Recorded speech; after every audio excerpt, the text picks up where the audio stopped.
Donc nous saluons tous les saints, tous les enfants de Dieu partout dans le monde. Et à tous, nous disons que la grâce et la paix de notre Dieu vous soient multipliées dans le nom glorieux et puissant de notre Seigneur et Sauveur de gloire, Jésus-Christ de Nazareth, l'unique et le seul vrai Dieu, le roi des rois, le Seigneur des seigneurs. Nous bénissons l'Éternel qui a trouvé bon de nous accorder la vue, le mouvement et l'être, non comme une habitude, mais comme une grâce. Parce que plusieurs aujourd'hui ne sont plus avec nous. Voilà pourquoi si Dieu renouvelle le souffle en toi, c'est pour que tu le serves, c'est pour que tu l'adores, c'est pour que tu puisses te repentir de toutes tes œuvres mauvaises afin de pouvoir lui être agréable. Donc, nous bénissons son nom, nous poursuivons notre enseignement sur le foyer chrétien. Je pense qu'aujourd'hui, nous allons entamer peut-être la dernière partie. Si tous les éléments, bien sûr, sont dispensés, je pense que nous allons évoluer nous allons nous arrêter là. Mais si éventuellement, il y a d'autres choses qu'on n'aura pas le temps de traiter, on prendra la peine de pouvoir en parler encore. Amen. Ok, donc hier, j'avais pris des versets, j'avais donné des versets oralement. Ce serait bien aussi qu'on les lise rapidement, si ça ne vous dérange pas. Ok, si ça ne vous dérange pas, ce serait bien qu'on puisse les lire aussi. Nous avions parlé de quelques caractéristiques, bien, nous avons pris nous avons parlé de l'homme unique, toutes ces choses-là. Bon, j'ai pris Proverbe 29, verset 27. Alors, Proverbe 29, verset 27, rapidement, on va lire ça. Je vais prendre le temps de lire rapidement. L'homme inique est en horreur au juste, et celui dont la voie est droite est en horreur au méchant. Okay? Donc là, il s'agit de l'homme inique. L'homme inique, c'est celui qui se livre délibérément au péché. Ça, vous le savez déjà. C'est des choses qu'on avait beaucoup vues. On avait parlé de l'homme flatteur, Proverbe 29, verset 5. 29, verset 5, qui dit « Un homme qui flatte son prochain tend un filet sous ses pas. » Ok. L'homme riche, Proverbe 28, 11. L'homme riche est sage à ses propres yeux, mais un indigent qui est intelligent peut le mettre à l'épreuve.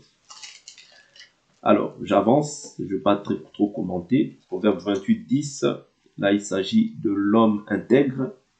28, 10. Celui qui égare les hommes droits dans la mauvaise voie tombe dans la fosse qu'il a creusée. Mais les hommes intègres héritent du bonheur. Ok.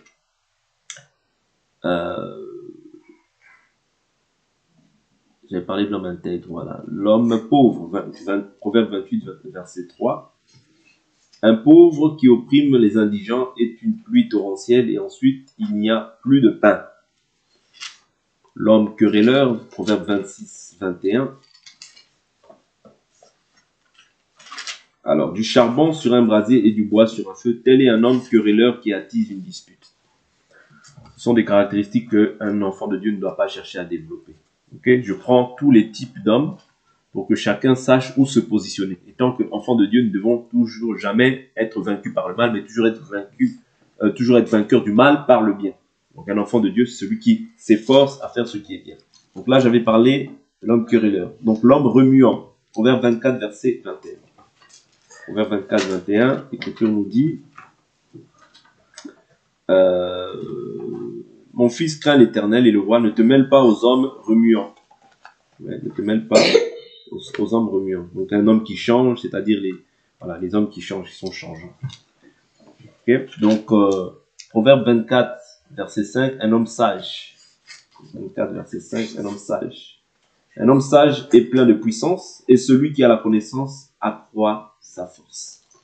Okay? Un homme sage. L'homme dont le regard est bon. Proverbe 22, verset 9. Proverbe 22, verset 9. L'homme dont le regard est bon sera béni, parce qu'il donne de son pain à l'indigent. Ouais, l'indigent, c'est le pauvre. Ok? Donc prenez ces versets-là, retenez-le, parce que vous comprendrez qu'est-ce qu'un homme sage, voilà. Ces versets-là peuvent toujours nous aider dans notre marche. Ok. Donc là, j'ai parlé de l'homme dont le regard est bon, l'homme ayant du discernement, Proverbe 19, verset 11. Proverbe 19, verset 11. Ceux qui n'ont pas pris la peine de notez-les, c'est toujours important. Proverbe 19, verset 11. L'homme qui a du discernement est lent à la colère, et il met son honneur à passer sur une offense. Donc l'homme qui a du discernement est comment? Lent à la colère. Ok. Et il met son honneur à passer sur une offense. Donc on peut t'offenser, mais tu dis bon, c'est pas grave, tu passes. Alors, l'homme dépourvu de sens, Proverbe 17, verset 18. L'homme dépourvu de sens, Proverbe 17, verset 18. L'homme dépourvu de sens prend des engagements, il se porte garant pour son prochain. Ok? Donc là, c'est l'homme dépourvu de sens. Qu'est-ce qu'il fait? Il prend des engagements. Il se porte garant pour son prochain. Donc, toi, un homme ayant du bon sens, tu ne dois pas te mettre dans cette situation-là, de prendre des engagements et te porter garant pour ton prochain. Surtout si tu sais que tu n'as pas la possibilité de le faire. Parce que cela peut entraîner par la suite des problèmes. Nous avançons. J'avais dit qu'on ne va pas trop commenter. Alors, l'homme dépourvu de sens, l'homme mauvais, Proverbe 17, 11. L'homme mauvais ne recherche que révolte, mais un messager cruel sera envoyé contre lui. Donc il faut savoir que quand tu es mauvais, Dieu aussi te prépare un messager cruel. Ok? Parce que toi tu ne recherches que quoi? La révolte. Avançons. Ah, c'est l'homme mauvais. L'homme pervers. Proverbe 16, verset 28. L'homme pervers. Proverbe 16, verset 28. L'homme pervers suscite des querelles et le rapporteur divise des amis. Ok? L'homme pervers, il fait quoi? Il suscite des querelles. C'est-à-dire les gens sont en paix, mais toi tu viens, tu suscites. C'est-à-dire quand tu arrives, il y a des querelles, il y a des problèmes. Non, il ne faut pas qu'il en soit ainsi pour les enfants de Dieu. L'homme furieux.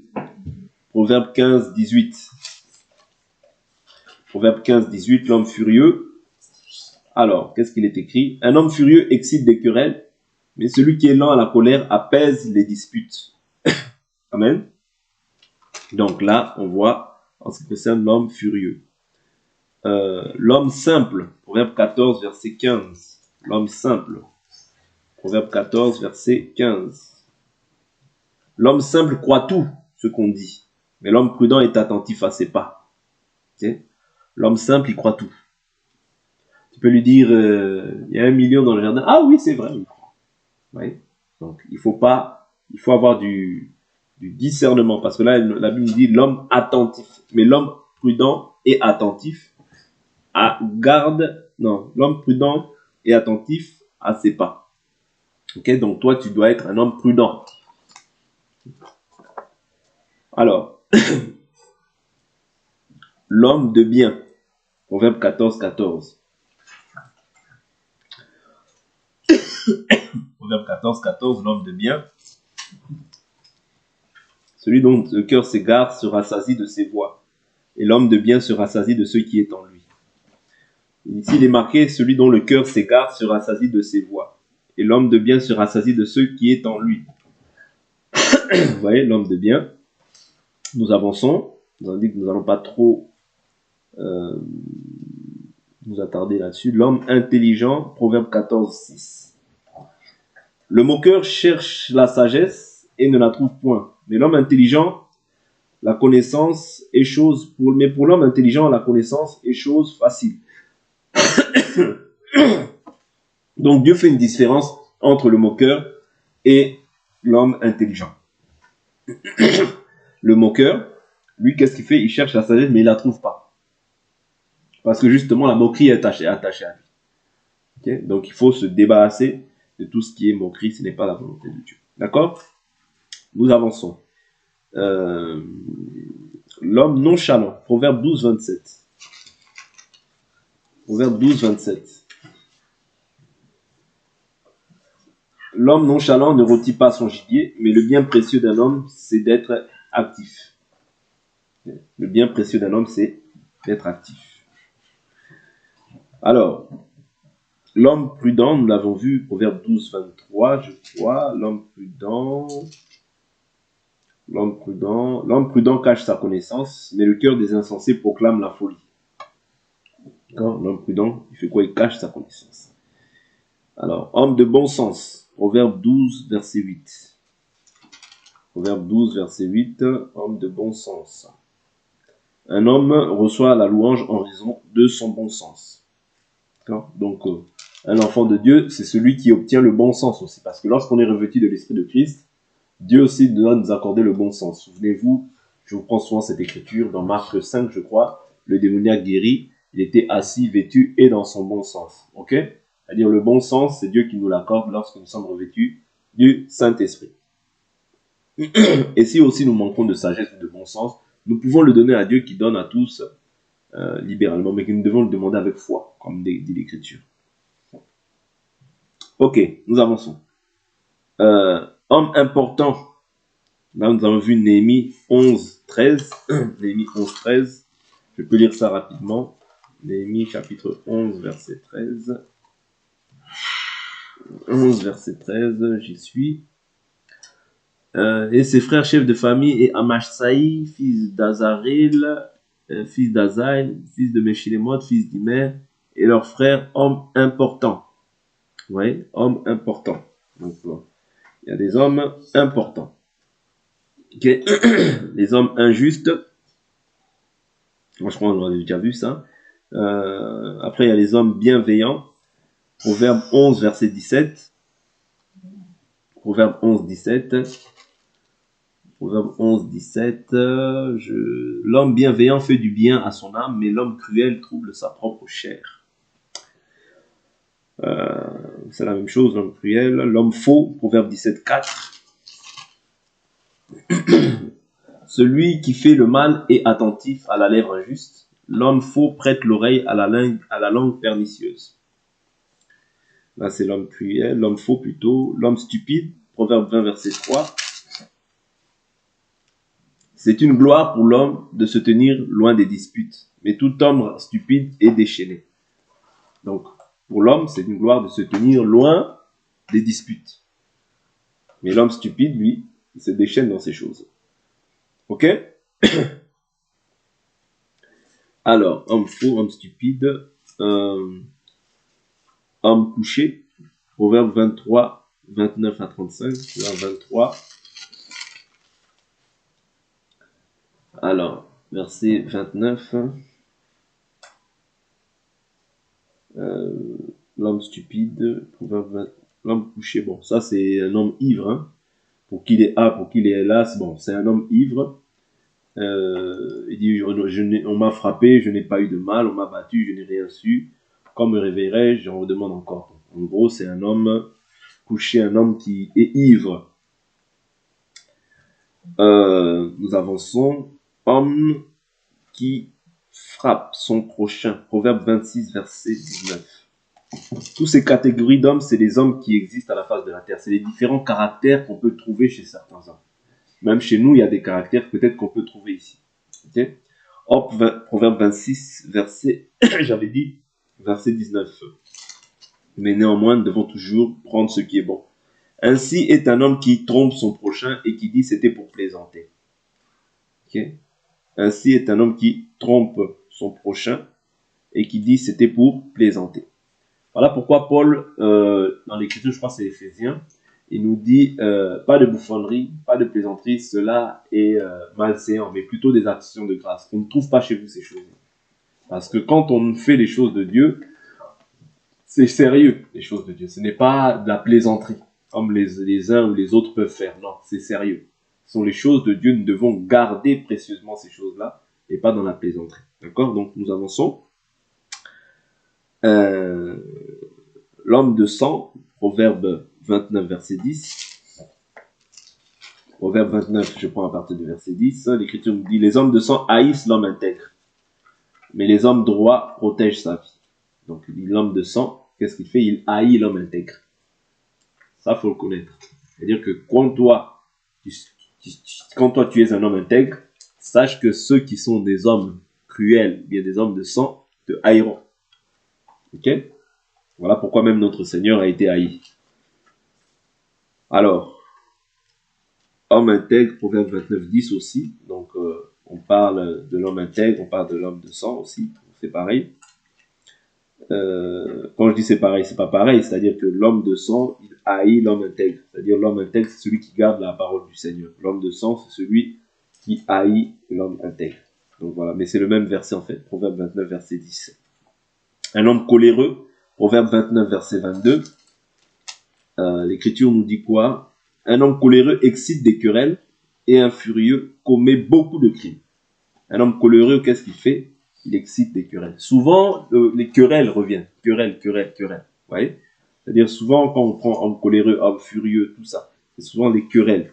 C'est-à-dire c'est des gens qui suscitent toujours des querelles.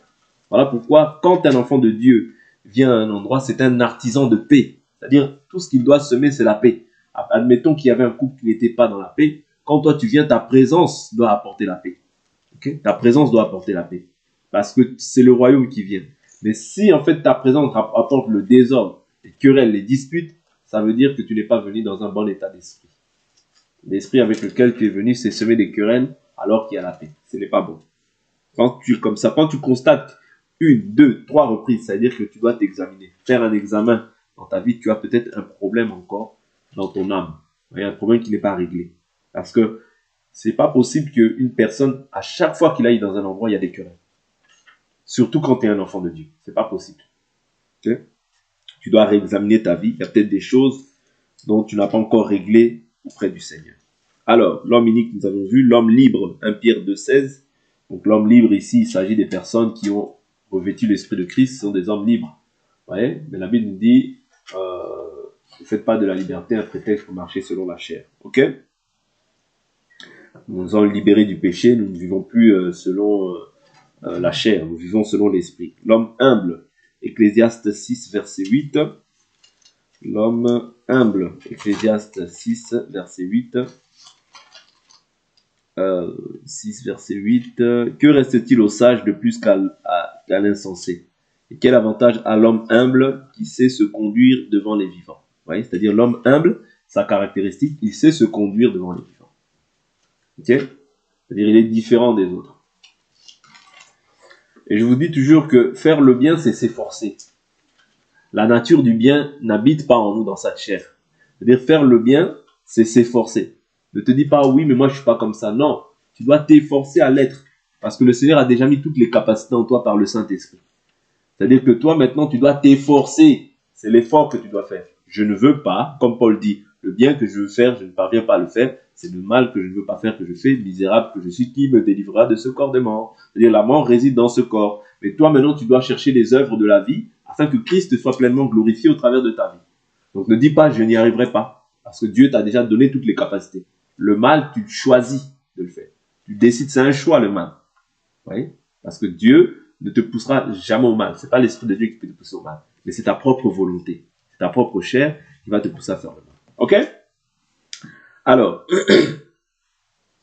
homme de guerre, Ésaïe chapitre 3, verset 2. Homme de guerre, Ésaïe 3, verset 2. Homme de guerre, Ésaïe 3, 2. Alors, le héros est l'homme de guerre, le juge et le prophète, le devin et l'ancien, le chef de 50 et le notable, le conseiller, l'artisan capable et l'expert en occultisme. Donc ici, on prend les différentes catégories d'hommes. Héros, homme de guerre, juge et prophète, devin, ancien, chef et 50 notables, expert. Je leur donnerai des jeunes gens. Bon, voilà. Ici, je vois simplement l'aspect homme de guerre.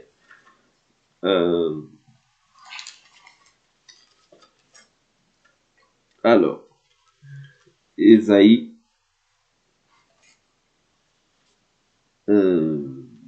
des hommes légers. Ésaïe 32. Ésaïe 32, 4. Des hommes légers. Le cœur des hommes légers sera intelligent pour comprendre. Et la langue de ceux qui balbutient. Bon, je prends juste l'aspect homme léger. Ouais. Donc, les hommes légers. Donc, il existe aussi des hommes qui sont légers. Comme le fils de Nebuchadnezzar. La Bible nous dit, tu as été pesé et tu as été trouvé léger. Okay? Donc, quand tu fais les choses avec légèreté dans ta manière de faire, ce n'est pas une bonne chose selon Dieu. Ok. J'avais pris aussi j'avais donné aussi les caractéristiques des femmes, vous voyez, mais j'avais pas donné aussi les versets. Hein? J'ai donné tout ce qui concerne aussi les femmes.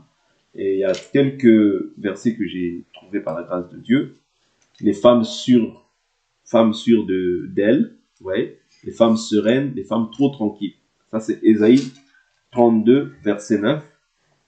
Les femmes sûres d'elles, Ésaïe 32, verset 9.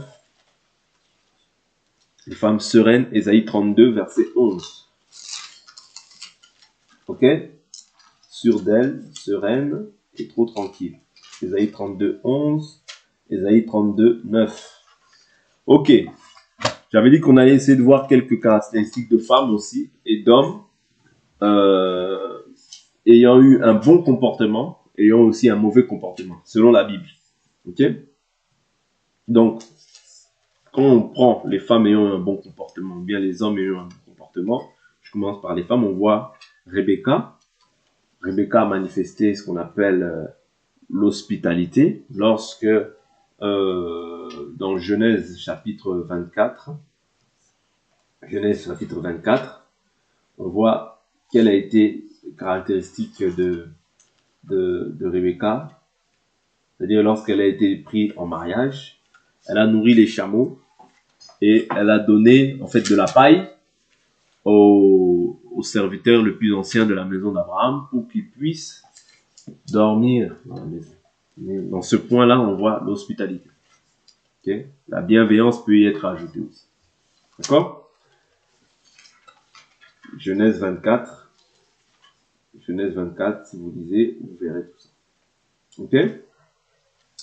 Quand on voit Sarah, on peut voir quelques caractéristiques. Je prends quelques caractéristiques, c'est-à-dire on voit Sarah, qu'est-ce qui s'est passé, qu'est-ce qu'elle a manifesté. La Bible nous en parle comme étant pour les sœurs, bien les femmes, un modèle. Selon 1 Pierre 3, la Bible nous dit, telle Sarah qui appelait son Abraham son Seigneur. C'est d'elle que vous êtes les filles si vous faites le bien. Oui, je peux prendre cette écriture. Sarah, qu'est-ce qu'aussi elle a manifesté? Elle a manifesté aussi l'hospitalité.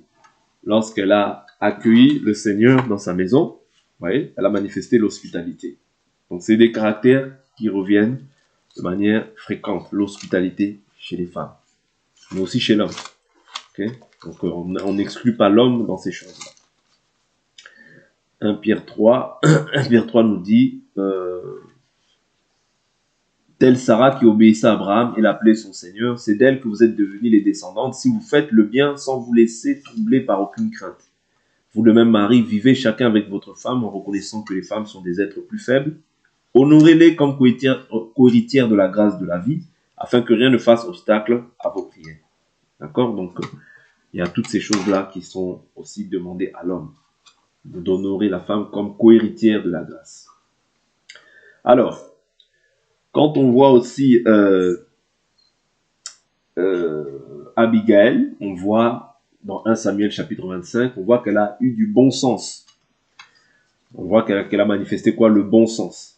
Vous voyez? Le bon sens par rapport à l'action que Nabal avait commise. C'est-à-dire qu'elle n'a pas, elle a dit que Nabal il était comme son nom. Mais si elle n'aurait pas manifesté ce bon sens-là, eh ben, elle et toute sa maison, en fait, seront morts. C'est-à-dire qu'elle a agi, en quelque sorte, comme une intercesseuse, si on peut dire ça comme ça. C'est-à-dire que bien que le mari ait commis l'erreur, mais elle a couvert la faute du mari. Vous voyez? Elle a couvert la faute du mari en offrant des présents à la place du mari. Quoique le mari était insensé. Voilà pourquoi 1 Pierre 3 nous dit aussi que même si vous avez des hommes qui sont qui ne croient pas, par votre attitude, ouais, l'attitude, enfin le caractère, le comportement de la personne, bon, pour lui ça n'a pas été le cas parce que Dieu l'a tué, mais néanmoins, la Bible nous recommande que même s'il y a des gens qui n'obéissent pas à la foi, ok, que par notre caractère, notre attitude, on peut les gagner. Vous voyez? Le caractère de la femme, le comportement peut gagner l'homme, même incroyant. Vous voyez, pour le ramener en fait à la repentance. Je prends 1 Pierre 3, verset 1. Vous de même, femmes, soyez soumises chacune à votre mari, afin que si quelqu'un n'obéisse pas à la parole, il soit gagné sans parole par la conduite de leur femme, en voyant votre conduite pure, premièrement, respectueuse. Ouais, c'est-à-dire cette conduite aussi, c'est tout un enseignement. C'est tout un enseignement. Okay, c'est tout un enseignement, la conduite. Ok. Après, il y a plusieurs femmes encore qui ont manifesté aussi des bons comportements. On peut voir aussi la femme samaritaine. La femme samaritaine, bon, il est vrai que elle avait 5 maris. Ça, ce n'est pas le bon aspect, ce n'est pas le bon côté. Jésus dit, tu as 5 maris et celui que tu as maintenant n'est pas le tien. Elle lui dit, ah, tu es prophète. Ça, c'est Jean chapitre 4. Mais le bien qu'elle a fait, c'est qu'elle est partie aussi parler de Jésus. Elle n'est pas partie prêcher Jésus comme les gens disent. Elle est partie dire. Qu'est-ce qu'elle a dit? Ça, c'est le bien qu'elle a fait. Alors, le bien qu'elle a fait. Parce que beaucoup de gens se basent sur cette écriture pour dire, ah, vous voyez, la femme samaritaine a enseigné. Non, la femme samaritaine n'a pas enseigné. Qu'est-ce que la femme samaritaine a fait? Elle est partie dire, venez voir.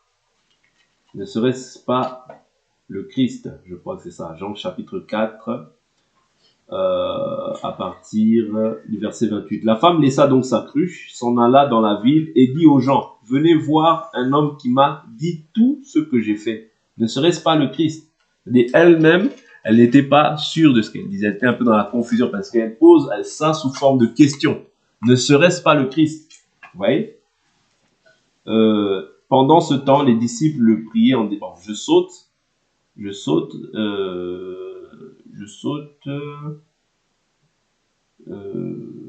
Plusieurs Samaritains de cette ville crurent en Jésus à cause de la parole de la femme qui rendait ce témoignage. Il m'a dit tout ce que j'ai fait. C'est-à-dire, elle rendait témoignage de ce que Jésus lui a dit. Ok? Aussi, quand les Samaritains vinrent à lui, ils le prièrent de rester auprès d'eux, et il resta là 2 jours. Ils furent encore beaucoup plus nombreux à croire à cause de sa parole. Et il disait à la femme, ce n'est plus à cause de tes dires que nous croyons. Vous voyez? Ce n'est plus à cause de te dire que nous croyons, car nous l'avons entendu nous-mêmes et nous savons que c'est vraiment lui le sauveur du monde. Vous voyez? Donc il dit, ce n'est pas à cause de tes dires. Okay? Mais elle est partie aussi témoigner de ce que Jésus avait fait dans sa vie. D'accord? Donc c'est important. Maintenant, pour pas citer tout, j'ai pris seulement quelques versets, parce qu'il y a plein de femmes qui ont manifesté des bons comportements. On peut voir la femme habile lorsque... Voilà, il y a eu pas mal de femmes qui ont eu des bons comportements dans la Bible. Celle aussi qui avait jeté la meule sur, je crois, Abimelech, si je ne me trompe pas. Oui. Donc, il y a eu des femmes qui ont manifesté, même Déborah, elle a manifesté un bon comportement. Beaucoup de gens aussi se réfèrent sur Déborah pour dire que Déborah enseignait, mais ce n'était pas le cas. Ok, donc nous avançons. Là, ici, nous allons essayer de voir les mauvais comportements, de ceux qui ont eu des mauvais comportements dans la Bible. On peut voir Athalie, on peut voir Jézabel, on peut voir la femme d'Hérodiade, on peut voir Vasti, on peut voir Dalila. Ok? C'est les 5 points que j'ai mentionnés. Donc Jézabel, qu'est-ce qu'elle faisait? 1 Roi chapitre 16, verset 29 à 33. On peut lire ça rapidement. Je ne vais pas tout lire parce qu'il y a 1 Roi 18, 40, 1 Roi 19, 1 à 4, 1 Roi 21, 1 à 26, 2 Rois 9, 1 à 10, 2 Rois 9, 21, 37, Apocalypse 2, verset 19 à 25. Là, ça nous montre en fait les caractères de Jézabel. Je prends quelques versets. 1 Roi 16, verset 29-33. 1 Roi 16, verset 29-33.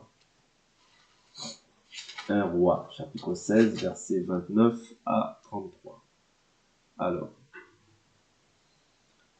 comme si cela avait été trop peu pour lui de se livrer au péché de Jéroboam, fille de Nébat, il prit pour femme Jézabel, fille d'Edbal, roi des Sidoniens, et il alla rendre un culte à Baal et se prosterner devant lui. Là, on parle d'Akab. Hein. Vous voyez, c'est Akab qui avait pris une fille d'Edbal. Il éleva un autel à Baal dans le temple de Baal qu'il bâtit à Samarie. Akab fit aussi le poteau d'Achéra, et Akab fit encore plus pour irriter l'Éternel, le Dieu d'Israël, que tous les rois d'Israël qui avaient été avant lui.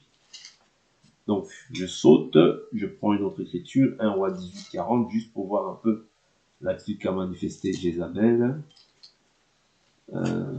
Quand Élie a a tué les prophètes de Baal et que Akab est parti le dire à Jézabel.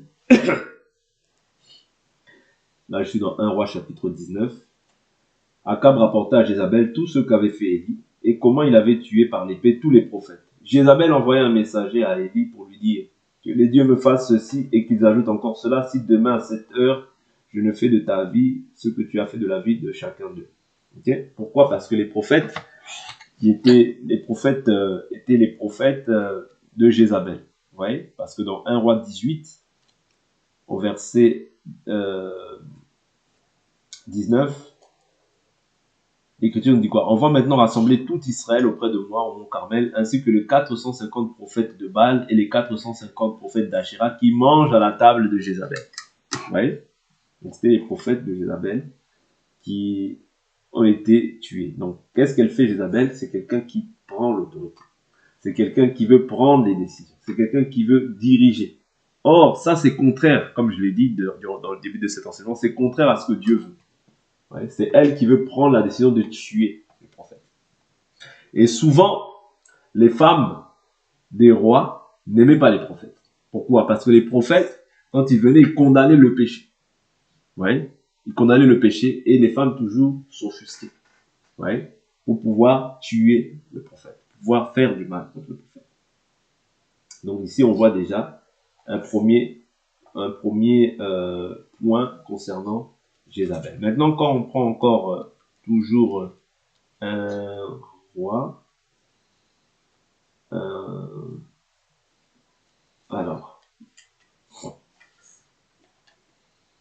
je suis toujours dans un roi, chapitre 21, chapitre 21,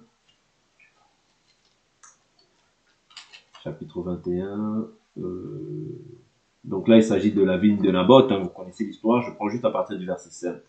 Donc Naboth, à partir du verset 5. Sa femme Jézabel vint auprès de lui et lui dit, pourquoi as-tu l'esprit maussade et ne manges-tu point?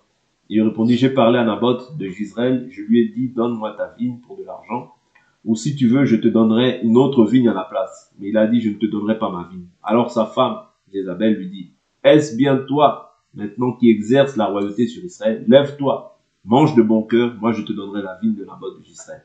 Ouais, c'est-à-dire que on voit toujours en fait le côté trop autoritaire, ouais, qui est en fait non pas celui qu'Akab devrait avoir, mais en fait c'est comme s'il cède cette autorité-là à la femme. Et ça c'est mauvais. Ouais, ça c'est mauvais. Dans un foyer qui est comme ça, ce sera un foyer qui sera déformé. Ce ne sera pas un foyer qui sera équilibré. Pourquoi? Parce que on voit que les rôles sont inversés. Ouais. On voit que les rôles sont inversés. Voilà pourquoi je vous avais dit que dans un foyer où il n'y a pas Dieu, ça veut dire que celui qui gouverne, c'est premièrement le diable. Et là, on voit que c'est qui gouverne, c'est Baal. C'est Baal.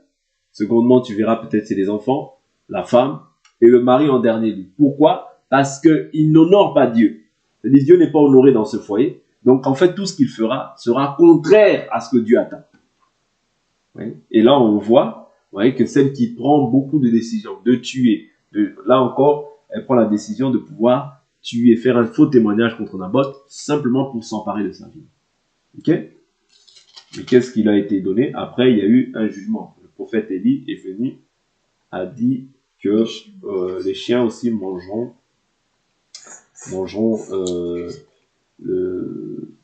je suis toujours dans le même passage. Voilà, au verset 15, toujours au chapitre 21, verset 15, il dit, lorsque Jézabel apprit que Naboth avait été lapidé et qu'il était mort, elle dit à Akab, lève-toi, prends possession de la vigne de Naboth de Jezreel qui a refusé de te le donner pour de l'argent, car Naboth n'est plus en vie, il est mort.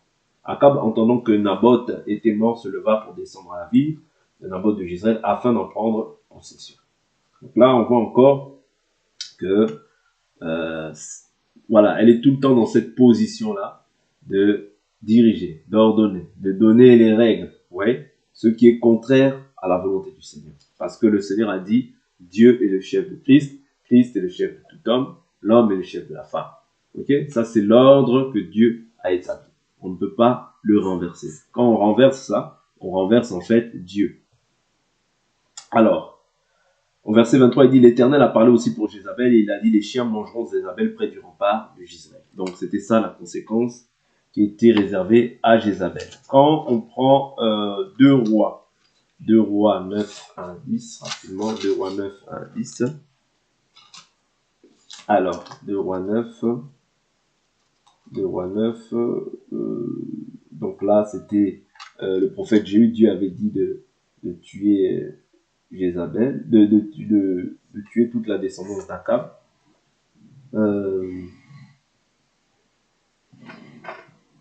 Alors, je suis dans 2 rois chapitre 9, je prends à partir du verset 8. Toute la maison d'Akab périra, je retrancherai même le moindre de ceux qui appartiennent à Akab, celui qu'on retient et celui qu'on relâche en Israël. Je rendrai la maison d'Akab semblable à la maison de Jéroboam, fils de Nébat, et à la maison de Baïcha, fils d'Achia.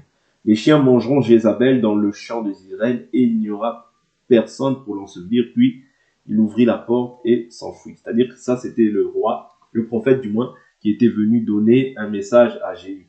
Et il avait établi aussi Jéhu comme étant roi, le roi d'Israël, je crois, si je ne me trompe pas. Ouais, roi d'Israël, roi sur Israël. Alors, je prends toujours chapitre 9, 2 rois chapitre 9, à partir du verset 22.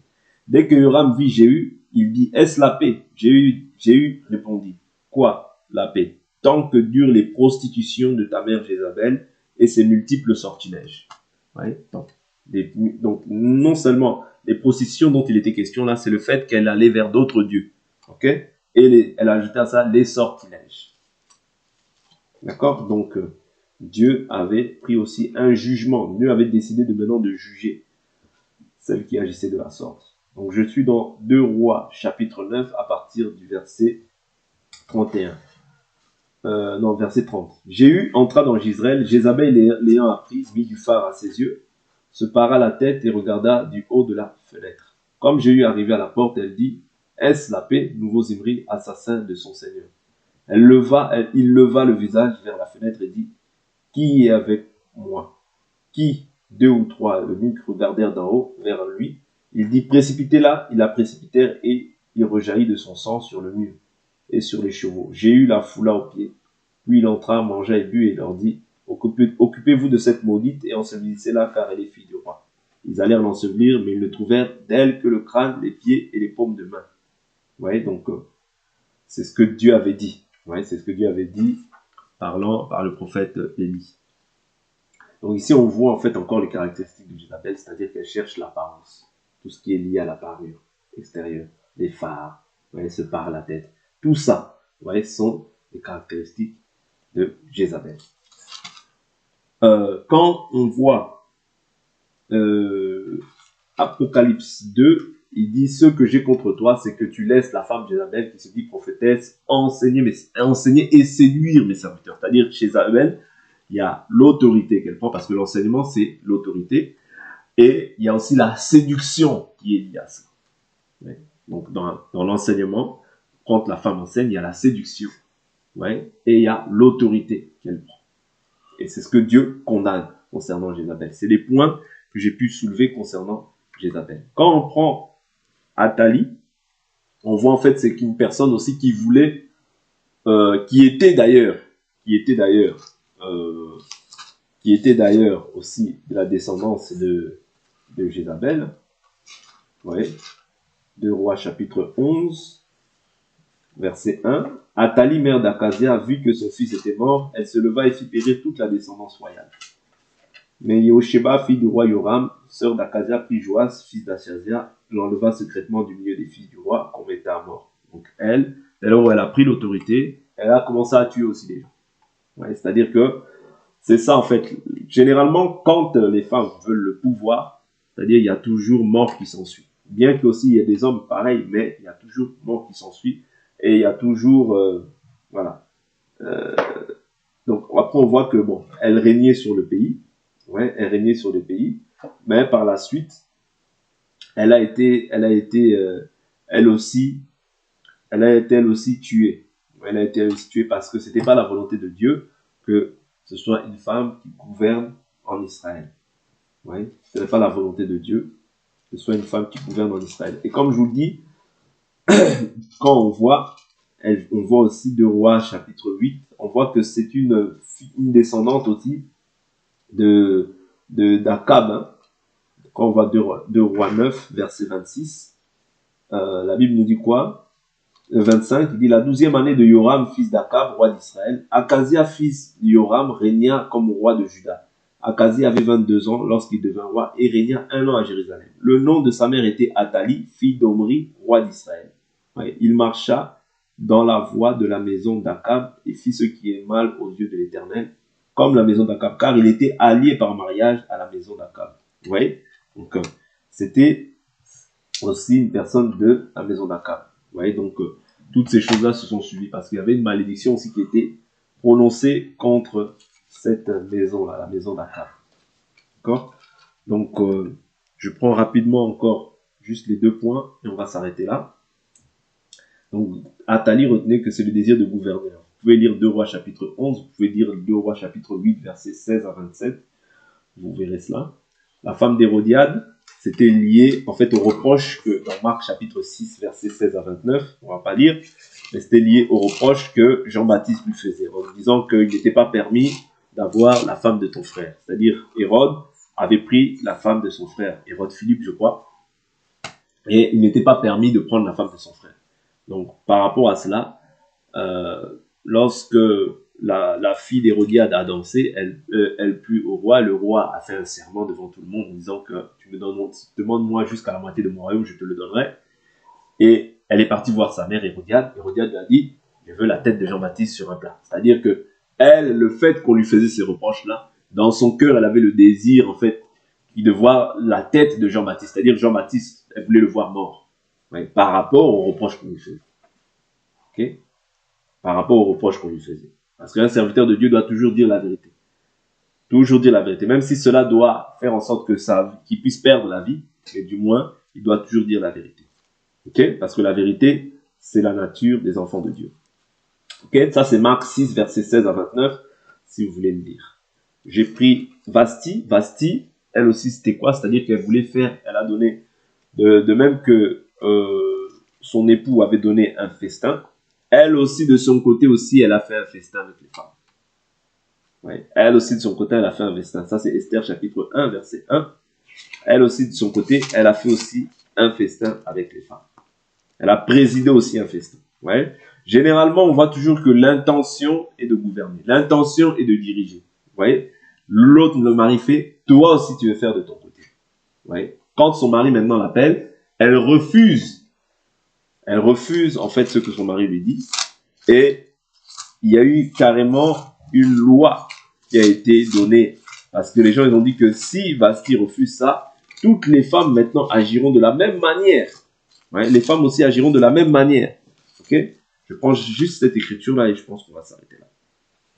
Il dit, verset 15, il dit, quelle loi appliquée dans le cas de la reine Vasti qui n'a pas exécuté l'ordre du roi Assuérus, transmis par l'intermédiaire des eunuques. Mais Moukan dit en présence du roi et des princes, la faute de la reine Vasti n'atteint pas seulement le roi, mais tous les princes et tous les peuples dans toutes les provinces du roi Assuérus. Car le refus de la reine Vasti, la reine viendra à la connaissance de toutes les femmes qui regarderont leur mari avec dédain quand on racontera que le roi Assuérus avait ordonné de faire venir la reine Vasti en sa présence et qu'elle n'est pas venue. Maintenant, les princesses perses et maîtres qui auront appris le refus de la reine tiendront le même langage à tous les princes royaux. Cela suffit pour qu'il y ait du mépris et de l'indignation, s'il plaît au roi. On proclamera une déclaration royale immuable dans les lois des Perses et des Mèdes, que Vasti ne paraîtra plus devant le roi Assuérus et que le roi donnera sa dignité royale à celle de ses compagnes qui vaudra mieux qu'elle. Quand on sera informé de cet édit si important,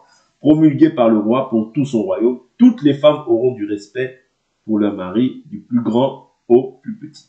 Vous voyez, donc, cette loi-là, elle a été donnée simplement à cause du manque de respect que Vasti a eu vis-à-vis de son époux. Maintenant, Delilah, je ne vais pas prendre l'écriture, c'est Juge 16, vous connaissez l'écriture. Ça veut dire qu'elle aussi était établie là comme un appât pour la mort de Samson. Ouais. Donc, c'est les quelques points que j'ai soulevés, ouais, concernant le bien de la femme, les femmes qui ont eu un bon comportement dans la Bible, et les femmes qui ont eu un mauvais comportement dans la Bible. Ouais. Donc, plaise à Dieu, comme j'ai dit, peut-être qu'on finira pas aujourd'hui, mais demain on rajoutera peut-être quelques petits points, parce que j'avais parlé aussi de la femme qui peut enseigner, la femme âgée, donc on le verra demain. Je pensais qu'on allait finir aujourd'hui, mais le temps nous est imparti. On continuera demain par la grâce du Seigneur. On va prier au nom de Jésus-Christ.